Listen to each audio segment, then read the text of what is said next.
മൂന്ന് ഗ്രഹങ്ങൾ ഈ ശ്രാവണ മാസത്തിൽ ഗതി മാറുകയാണ്. ശ്രാവണ മാസത്തിലെ ഈ മൂന്ന് ഗ്രഹങ്ങളുടെ ഒരുമിച്ചുള്ള ഗതിമാറ്റം 5 രാശിക്കാർക്ക് ഭാഗ്യം നൽകുമെന്നുള്ളത് ഉറപ്പാണ്. ഇന്നത്തെ വീഡിയോയിൽ നാം ആ 5 രാശിക്കാരുടെ ഫലങ്ങളെയാണ് പറയുന്നത്. ഓം ശ്രീ ഗണേശായ നമഃ. നമസ്കാരം. ഋഷിപ്രോക്തം ചാനലിലെ ഇന്നത്തെ വീഡിയോയിലേക്ക് ഏവർക്കും ഹൃദ്യമായ സ്വാഗതം. സുഹൃത്തുക്കളെ, ജ്യോതിഷപ്രകാരം ചില സമയങ്ങൾ സാധാരണ കാലഘട്ടങ്ങളല്ല. ആകാശത്ത് ഗ്രഹങ്ങൾ നടത്തുന്ന ചില അപൂർവ സഞ്ചാരങ്ങൾ, മാറ്റങ്ങൾ, ഇവയൊക്കെ ലക്ഷക്കണക്കിന് മനുഷ്യരുടെ ജീവിതത്തിൽ പ്രത്യേക തരത്തിലുള്ള മാറ്റങ്ങൾ സൃഷ്ടിക്കാം. ഇപ്പോൾ ആഗതമായിരിക്കുന്നത് അത്തരം ഒരു അപൂർവ സമയത്തെയാണ്. ഈ ശ്രാവണ മാസത്തിൽ ഒരേ സമയം 3 പ്രധാന ഗ്രഹങ്ങൾ മാറുകയാണ്. ഒന്നാമത് ശനി വക്രഗതിയിൽ തുടരുകയാണ്. ദേവഗുരുവായിട്ടുള്ള വ്യാഴത്തിന് മൗഢ്യം സംഭവിച്ചിരിക്കുന്നു. ബുദ്ധിയുടെയും വ്യാപാരത്തിന്റെയും ഒക്കെ കാരകത്വമുള്ള ഗ്രഹമായിട്ടുള്ള ബുധന് വക്രം മാറി നേർഗതി സംഭവിച്ചിരിക്കുന്നു. ഇത്തരത്തിൽ 3 വലിയ സംഭവങ്ങൾ ഒരേ സമയം സംഭവിക്കുന്നത് ജ്യോതിഷത്തിൽ അപൂർവമാണ്. ആ അപൂർവതയാണ് ഈ സമയത്തിന്റെ പ്രത്യേകത. അതുകൊണ്ട് തന്നെ ശിവഭക്തർക്കും ജ്യോതിഷ വിശ്വാസികൾക്കും ഈ മാസം എന്നത് പ്രത്യേകതയുള്ള മാസമാണ്. എന്നാൽ ഈ മാറ്റങ്ങൾ എല്ലാവർക്കും ഒരുപോലെ ലഭിക്കണമെന്നില്ല. ഗുണഫലങ്ങൾ ലഭിക്കുന്ന 5 രാശിക്കാരെ കുറിച്ചാണ് നാം ഇന്ന് സംസാരിക്കുന്നത്. ഈ 5 രാശിക്കാർക്ക് സാമ്പത്തിക വിജയവും തൊഴിൽ സ്ഥിരതയും തൊഴിലിൽ ഉയർച്ചയും ഭാഗ്യവർദ്ധനവും ലഭിക്കുമെന്നാണ് ജ്യോതിഷം സൂചിപ്പിക്കുന്നത്. നമുക്കിനി ആ 5 രാശിക്കാർ ആരൊക്കെയാണെന്ന് പറയാം.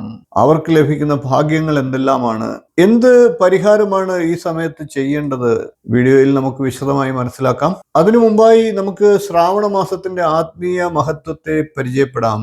ശ്രാവണ മാസം യത് ഭക്ത്യ ശങ്കരം പൂജയത് യത് നരഹ സർവപാപം വിനിർമുക്ത്യ ശിവലോകം ഗച്ഛതി എന്നാണ്. ശ്രാവണ മാസത്തിൽ ഭക്തിയോടുകൂടി ശിവനെ ആരാധിക്കുന്നവർ എല്ലാ പാപങ്ങളിൽ നിന്നും മുക്തമായി ശിവലോകം പ്രാപിക്കും എന്നാണ്. അതുകൊണ്ട് തന്നെ ശ്രാവണ മാസത്തിലെ ഓരോ തിങ്കളാഴ്ച ദിവസങ്ങളും ശിവപൂജയ്ക്ക് ഉത്തമങ്ങളാണ്. ഈ സമയത്ത് ചെയ്യുന്ന ജപം, ദാനം, വ്രതം, അഭിഷേകം എന്നിവയ്ക്കൊക്കെ ഇരട്ടി ഫലമാണ് ലഭിക്കുക. ഈ സമയം പ്രയോജനകരമാകുന്ന 5 രാശിക്കാരെ നമുക്ക് പറയാം. ആദ്യമായി പറയേണ്ടത് മേടക്കൂറുകാരാണ്. മേടക്കൂറിൽ വരുന്ന അശ്വതി, ഭരണി, കാർത്തികകാൽ എന്നീ നക്ഷത്രങ്ങളാണ്. മേടക്കൂറുകാർക്ക് ഈ സമയം സാമ്പത്തിക നേട്ടങ്ങളുടെ തുടക്കമുണ്ടാകുന്ന സമയമാണ്. കുറെ നാളുകളായി മുടങ്ങിക്കിടന്നിരുന്ന പണം തിരികെ ലഭിക്കാം. ബിസിനസ് ചെയ്യുന്നവർക്ക് പുതിയ ഓർഡറുകളും ലാഭവും വർദ്ധിക്കാം. തൊഴിൽ ചെയ്യുന്നവർക്ക് പുതിയ ഉത്തരവാദിത്തങ്ങൾ ലഭിക്കും. അധികാരികളുടെ വിശ്വാസം വർദ്ധിക്കും.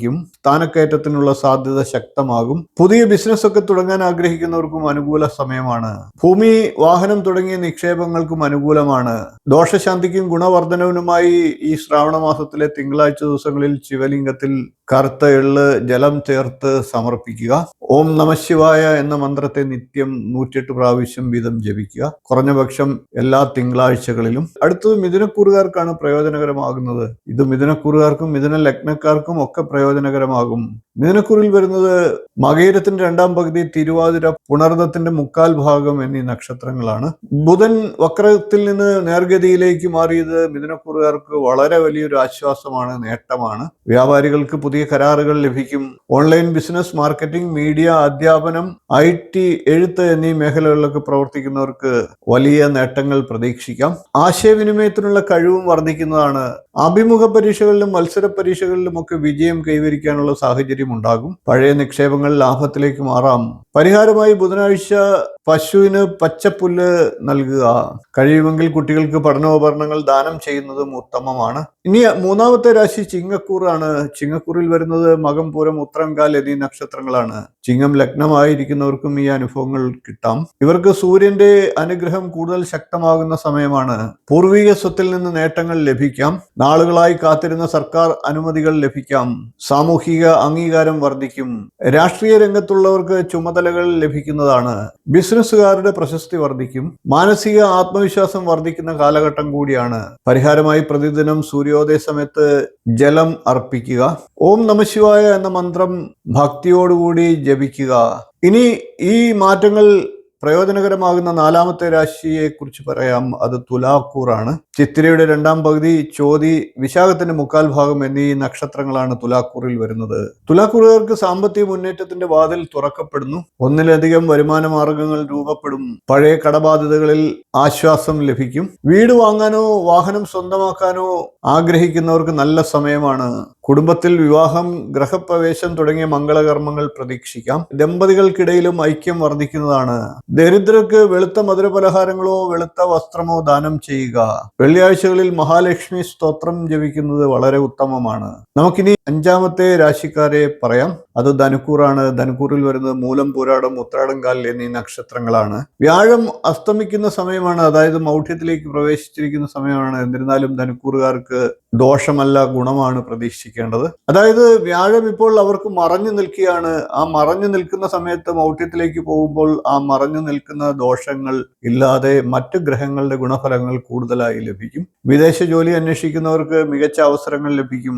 ബഹുരാഷ്ട്ര കമ്പനികളിലൊക്കെ ജോലി ചെയ്യുന്നവർക്ക് പ്രൊമോഷൻ ലഭിക്കുന്നതാണ്.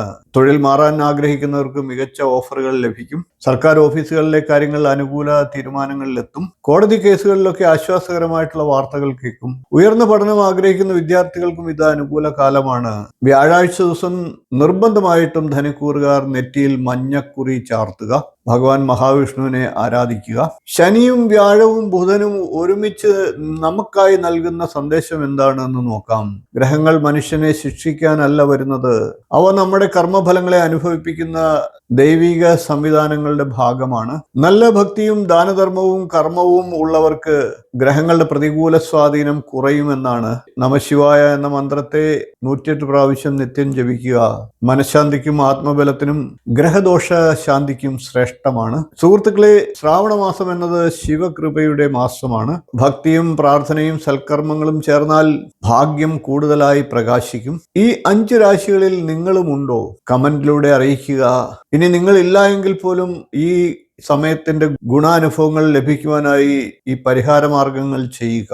വീഡിയോ ഇഷ്ടപ്പെട്ടുവെങ്കിൽ ഒന്ന് ലൈക്ക് ചെയ്യുക, ഷെയർ ചെയ്യുക, ചാനൽ ഒന്ന് സബ്സ്ക്രൈബ് ചെയ്യുക, നോട്ടിഫിക്കേഷൻ ഒന്ന് ഓൺ ചെയ്യുക. നിങ്ങളുടെ അഭിപ്രായങ്ങൾ കമന്റായിട്ട് അറിയിക്കുക. എല്ലാവർക്കും ശിവാനുഗ്രഹവും ഗുരുകടാക്ഷവും ഉണ്ടാകട്ടെ എന്ന് പ്രാർത്ഥിച്ചുകൊണ്ട് ഇന്നത്തെ വീഡിയോ നിർത്തുന്നു. നന്ദി, നമസ്കാരം, ശുഭദിനം.